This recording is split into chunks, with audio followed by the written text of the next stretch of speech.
শুভ সকাল। তোমরা সবাই কেমন আছো? আমি খুব ভালো আছি। আশা করি তোমরাও খুব ভালো আছো।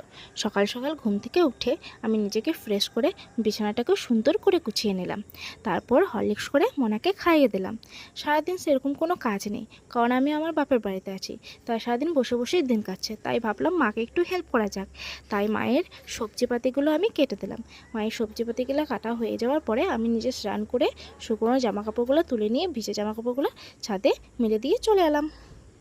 তারপরে সারাদিন তেমন কোনো ভিডিও শ্যুট নেওয়া হয়নি। দুপুরে খাওয়া দাওয়া বলো, সকালে ব্রেকফাস্ট করা বলো, সেরকম কোনো শ্যুট নেওয়া হয়নি। সেই বিকেল থেকে ঘুম থেকে উঠে পথে ছাদে গিয়ে সব জামাকাপড়গুলো টুক করে গুছিয়ে নিয়ে চলে এলাম।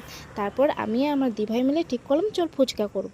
তাই দোকান থেকে কিছু টাকার ফুচকা কিনে নিয়ে চলে এসে ফুচকার মশলাটা রেডি করতে বসে গেলাম। আলু সেদ্ধ করলাম, তেঁতুল জল করলাম এবং সব রকম রেডি করে ফুচকাগুলোকে আস্তে আস্তে আমরা ছেঁকে নিলাম।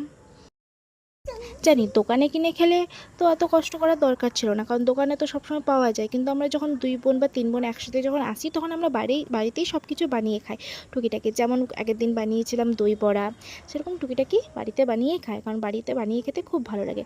তো আমাদের সব কিছু রেডি হয়ে গেছে। একদিকে দই হয়েছে, চাটনি হয়েছে, ঝুড়ি ভাজা হয়েছে, সব রকমই হয়েছে। তো আমরা খেতে থাকি আর তোমরা ভিডিওটি দেখতে থাকো। টাটা।